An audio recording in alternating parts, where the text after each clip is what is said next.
Welcome back to our podcast at Home on the Lakeshore, where we talk about home loans with our local home loan experts at United One Credit Union. My name is Mike, and this is episode number 15. Now, you may recall episode 14 was part one of our conversation with Carrie Sipnevsky, and she's with Independent Appraiser. And we want to welcome Carrie back to join us for part two of our conversations talking about home appraisals. And we have Julie Piat joining us as one of our local home loan experts here at United One Credit Union. Hello to both of you. Welcome back to the show. Hello, good morning. Hello. Thank you for having me again. Hey, you were invited back, Carrie. That's a good sign, right? It really is.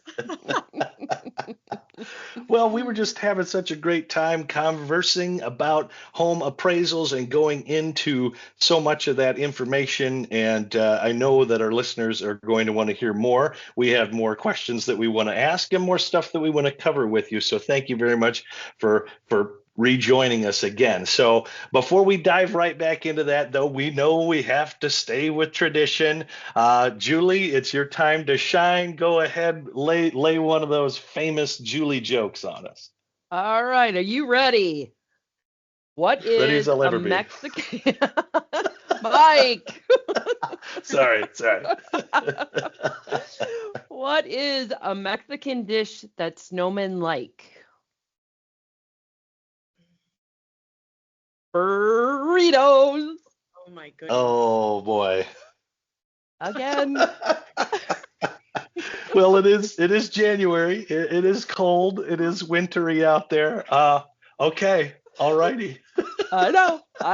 I'll be here next week or next month. I'll be in Mexico next month having burritos. Oh, there you go. Nice. Perfect. Well, enjoy that. And hey, when you come back, bring some of that warmer weather with you, would you?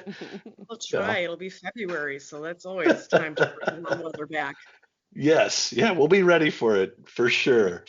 Okay. All right. Well, let's pick up where we left off. So I know we've been talking about what an appraisal is and how that compares to home inspection. And we also took a look at what you're looking at when you're inside of a home and the measurements and things upstairs, downstairs, slanted roofs and ceilings, and then the infamous standing toilet down in the basement or some of those situations on the lower levels and things like that. But we wanted to pick up the conversation with a question that we've gotten before, and that is, can anyone get an appraisal on their home at any time, or do they need to be buying or selling or in the middle of that process?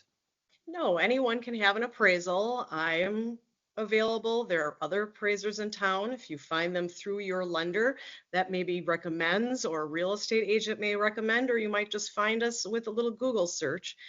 But I do them frequently for, unfortunately, divorce situations or estate. And some people want to possibly go against what their assessed value is to contest their taxes. So they might want an appraisal done. So I have done them for those in the past. Or maybe they want to sell on their own. So they don't want to use a real estate agent and they're wondering what's a good value or price of their home to start at. So they'll ask for an appraisal that way. So I do private restricted reports for private use. And then there are the ones that are ordered specifically through lenders for mortgage lending use. Okay. I just want to piggyback on that because if, from a member standpoint, if we start an application and they say, oh, I just had an appraisal done, we can't accept it if it was ordered by them personally. It has to be ordered through a lender. So yeah, if anybody is out there listening going, oh, I'm going to go figure out what our value is first, come and see the lender first, and then we'll order it, and we use the same appraisal. People will call me and say, I love to make money, but if you are going to, I'll take it. You can pay for an appraisal directly to me. But if you are going to have any inclination that you are using a mortgage lender or you're selling and you're going to use a real estate agent, then that buyer is going to pay for the appraisal. They can't use any private report that I might have had, like Julie just said, and bring it in and use it. So they have their list of appraisers. I might be on it, but you're going to pay me again, which would be nice. But that's really let's be smart about it. If you're going to get a mortgage, go into your mortgage lender. They will order it for you. They arrange who's the appraiser at that point. Yes. Yes. Excellent. Good to know. Good to know. That's why it's always good. We remind folks all the time that if you have questions about these kind of things, reach out to your local home loan experts. That quick phone call could have saved them money, time, effort, and then putting the ducks in a row, getting the things in the right order and still having things done the way they need to be done, but doing it in a way to where they're doing it in the right order, which could save them a lot of money, time, and hassle. So just something to keep in mind. Okay, so then the next question that we had is, what do you do with the report? Do you share that with taxing authorities, or is that why property taxes go up, or those kind of things? If I am doing an appraisal, any appraisal, it is between me and the client. So if United One orders an appraisal, they are the client. You as the homeowner, technically, after I'm at your home, if you call me, I really can't speak to you about the valuation in your report. I can maybe give you some advice on things you could do to improve your property along that line, but I can't even be talking to you about the report. It's an ethics conflict. United One is the client. I can only share it with them, which also is for private. If you order it and no one else is listed in there as a client, but your sister wants to know what the value is and calls, I can't tell her anything, which then falls into, no, I do not share that with any taxing authority. I do not share it with anyone other than the person or client company that ordered that report. It is between me and them. When I'm in the home taking photos, no one else sees them. The only time I have ever reached out to an assessor is when I spoke with a homeowner while I was in their property, because I discovered that there were things on their assessed record that were no longer in their home and they were still being taxed on these items. So if it's detrimental to you, I will reach out for that assessor to maybe come and review your property. And that's only if I even asked your permission. I won't just do it. So no, I don't share it with anyone else. It's no one else's business. And I'd get in a lot of trouble if I did.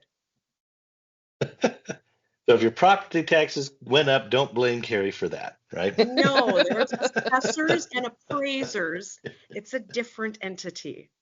Okay, excellent. It's Perfect. good to know because, people always want to know about these kind of things. There's so much involved with home ownership and who's coming to look at these things. And we know that recently there have been some, reassessments and different things in our area.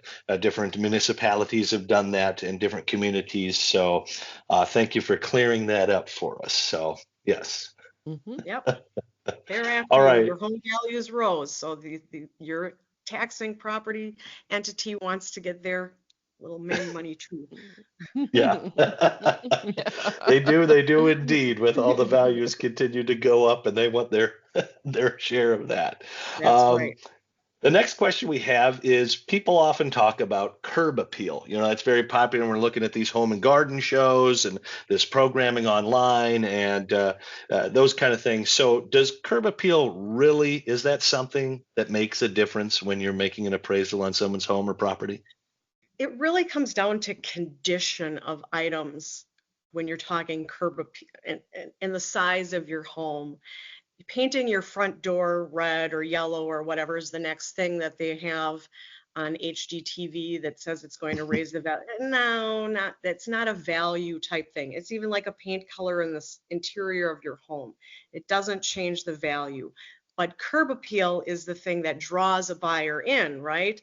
They might look at it, I like that, or I don't like that, I don't want to, but it doesn't change a value. It's an opinion, it's a personal preference.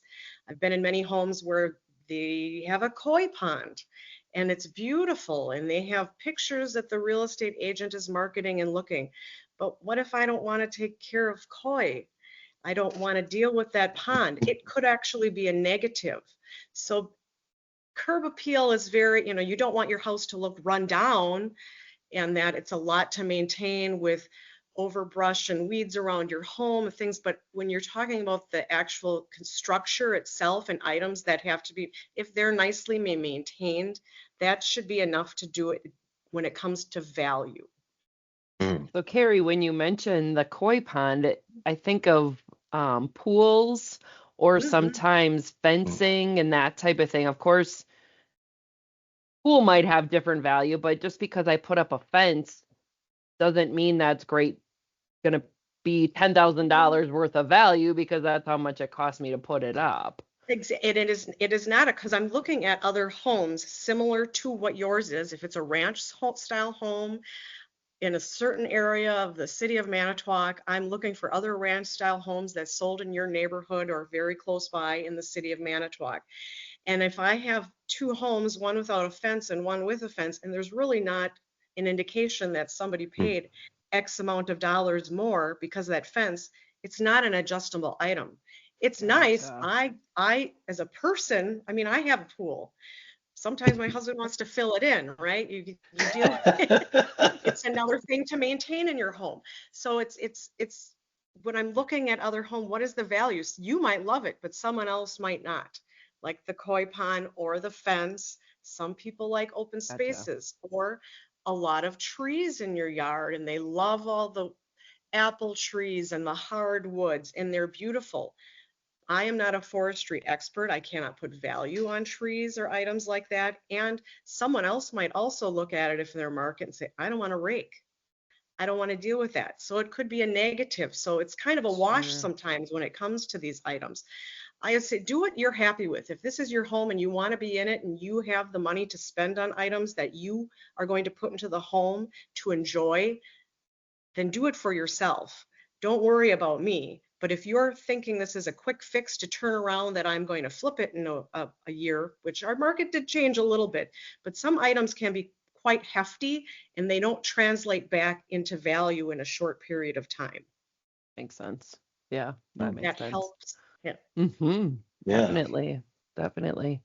What about properties with adjacent lots? Does that make a difference And or I have what's done, on that lot or sure, and I have done several.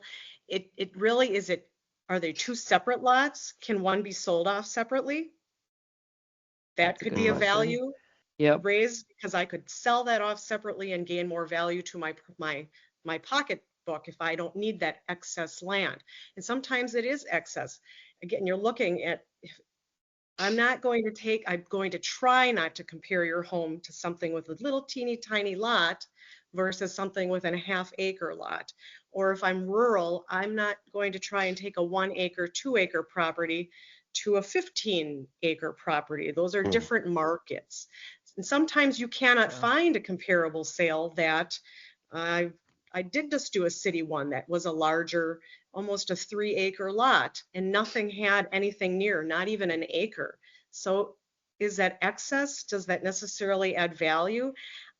I could, in my opinion, and that homeowner or the buyer is probably thinking it really does, and that I can't adjust for something and say it does if I don't have data to support it. My opinion might be that it was. If there's a structure on that extra lot, that might bring value as far as garage space or storage, but sometimes that land is minimal because it's about the usage and is it excess? Does it really make that big of a difference? Mm. So you mentioned adjustments or comparables. How do Yes. you like what is a comparable or how do you figure that out? Like how do you know what that is? So I'm going to a home this afternoon that is a ranch style home in the village of Mishicot. So when I'm there and I'm going to do all the observations about the condition of your home, I'm going to measure and get your square footage. And then when I come back to my office and I input all that, I've had photos so I can one share with the lender or whomever the client is on that I have photos to prove what I was looking at for condition. But I'm looking at now sales. I want to look at other closed sales in that neighborhood. So in this case, let's say the village of Mishicot. And I want to look at other ranch style. They're different markets. Some people are buying ranch, they want 1 story. They sell typically different. So its style of housing has to be similar, comparable, ranch to ranch, 1.5 story, 2 story to a 1.5, 2 story. So I'm looking at that. And then like your land, I'm trying to look for that as similar as possible. And the square footage of your home. I don't want to take a 700 square foot home and compare it against a 2,200 square foot home. Those are different markets as well. But sometimes that's the only comparable in, let's say, a village of Mishicot. So I do have to use it, but it may not be the best indicator of your value. And when you're talking comps, specifically it is sales that have sold in the last 12 months. The more recent, the better, because they are indicative of what the current market is. So if something just sold in August, September, October, November, December, here we are heading into the holidays, those are the most recent ones I want to look at. I don't want to look at last December's sale, but maybe that's the only one out there, so I have to. But I want to look at more recent, and I like closed sales. I keep saying sale. A listing, it's kind of like Pawn Stars, I tell people, or a rummage sale. You can put whatever number you want on it, but I don't know what the real value of that property is until it sells. That's what they do on Pawn Stars. Well, this is what they have sold for in the past. They're not looking on eBay what someone's listing it for. I'm looking at what someone, that's telling me what someone actually pays for a property as similar, as comparable to yours. Nothing's cookie cutter. So we're pulling out little adjustments here and there for some items, but that's what makes it something comparable. Ranch to ranch, square footage size, lot size, as much and as close as we can get an apple to an apple and not a cran apple. Nice. So do you have a special program that you get these sale comparables, or do you like where do you find this? I use a multi-listing service. It's through the Manitowoc Okay. County Board of Realtors, and they connect me with Metro MLS, which services our area. So that's what your real estate agents use to list properties. And then they go back in when the home closes, and they will mark that it was closed, share the date, and what that property sold for. Once something's sold, it's public record. So I have the address. I can look up what it closed, but a real estate agent will tell me what it's sold for. I often get homeowners that love to tell me they looked at Zillow and their Zestimate or Redfin. I've Redfined my own home. I have Zillowed my own home and have found a $65,000 difference. They don't come into your home. They're using a logarithm. If you are interested in doing any type of research that you might want to look around at your ranch home to another ranch home, looking at closed or sold properties, I suggest if you're at home and you're not paying to be on the multi-listing service, using realtor.com. That is the site that I have found is most connected to the MLS, and Zillow will keep things listed forever instead of telling you that it closed. So realtor.com will have it marked that it was contingent, it has a sale happening, and they'll tell you it's a sold property right away. But you're looking at items like that, but I'm using the multi-listing. And yeah, sometimes I've had to Google an address because it was a for sale by owner and a real estate That's what I agent was just put it just as a gonna one ask. list. Yep. But it's not helpful for me also if it doesn't have any interior photos. A lot of real estate agents, I shouldn't say a lot, but they'll just put one photo of the front of the home. I can't use that as a comparable sale. How do I know what the condition of the interior is like? I don't even know what the Gotcha. back of the home looks like. So I can't, my license is important and not enough for me to willing to make a guess about what the condition of the interior home is. And I've been in enough, as we talked last episode about the interior toilet, where looks can be deceiving. Someone could have really just updated the exterior of your home, but they haven't got around to the interior yet. So it looks wonderful and new on the outside, but it's still the 1950s inside. Or vice versa. They did everything inside, but the outside's still wood, pressboard, old, maybe some even asbestos type, that asphalt siding that hasn't been replaced yet, but the inside's wonderful. If I don't have a picture to see, I can't use it. So sometimes if someone listed on Zillow, they might still have those photos, but if they don't exist, I can't use it. So I do utilize it, but that is not the strength of a source that I would use. Got it. Okay. Well, that makes a lot of sense. Yeah. Yeah. Julie, did you have any further questions or anything you wanted to bring in with Carrie being in the industry together? If anything you've run across for members or while you're doing your work as a mortgage expert? I can't I can't think of any. And you kind of touched on the number of acres, but if Hmm. it's just a 40 acre hunting land parcel, Yep. you truly are just using comparables for land to land or the purpose, like sometimes hunting land has a swamp on it or a creek running through it or something like that versus 40 acres that is buildable. Hmm. Like, how do you look for those type of comparables? Is that something that's listed out there? Those are also on the multi-listing service. On the large parcels, as you mentioned, sometimes a 40 or plus, they will have them on multi-listing, but not always. Some of the our farming community, they know someone's selling some land, or hunters know that somebody's selling some land, so they do it as a non-arm's length transaction, and they're between individuals, and I don't even know about it. If I'm really hunting, I can go into the Register of Deeds, and there are techniques that I can put in to look for certain townships and see if vacant land has sold, and then pull that up and then go out and drive to that property after I find a parcel number and observe it myself. But all land is not created equal. Someone might say, well, I have 40 acres and I heard that land is going for such and such a dollar amount per acre. Well, Hmm. that's not true with all. There's tillable land. Tillable land goes for certain amount. And then how much land? Some people don't want 80 acres. Maybe they want 15. Or hunting. Or is there an easement? I had one where it was a Oh, parcel of yeah. land that was not even accessed from the road except for a small path that they could take an ATV to drive out to hunt on their 20 acres. And they couldn't build anything out there.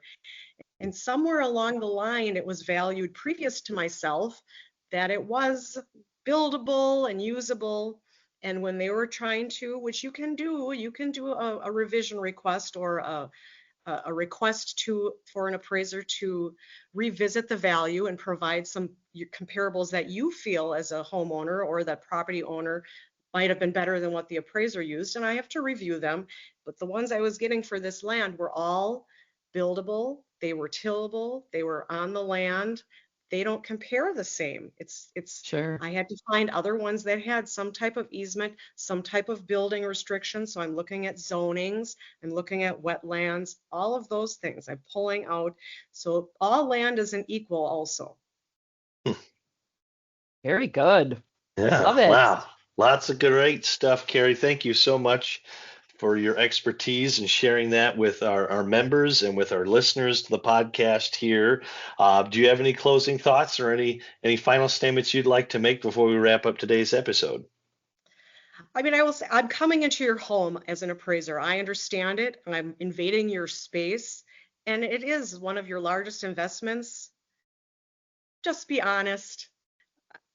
Don't hide anything, but it is my job to find negatives. So don't like overkill giving away things, but it's my job to find them. And some things may point out may not even be an item that changes the value of your home. Be realistic and it should be okay. All righty. Well, excellent. Should. It should. It should. Disclaimer there, right? Yeah. Uh, all righty. Well, thank you very much for joining us, sharing your expertise as our first guest expert that we've had here on the podcast. So I think it's gone great, and thank you so much. We may have you back again at a future date, or if we get questions from our listeners and from our membership, we might reach out to you again to go deeper into some of their questions that they might have. So thank you again for joining us, and appreciate you sharing your knowledge with us. You're welcome, and thank you for having me. Thank you, Excellent. Carrie. Well, thank you for joining us today and listening to our podcast. If you have any questions about home loans, home equity, home appraisals, feel free to reach out to us, or anything really about the home buying process in general.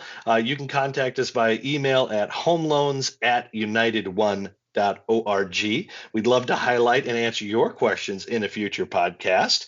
And if you like what we're doing, we encourage you to give us a like and rate us wherever you get your podcasts. And also feel free to share the podcast with others. Invite others to get in on these nuggets of knowledge that we share, or at least share the joy of Julie's jokes, something of that nature, right? I know, that's why they come back. That's it. That's what it is. So please follow us on social media as well. You can find us at Facebook at Facebook.com/United1CU. We're also on Instagram with @United1CU. And we look forward to having you join us again next month for our next podcast. But until then, thank you all very much and have a wonderful rest of your day. Thank you.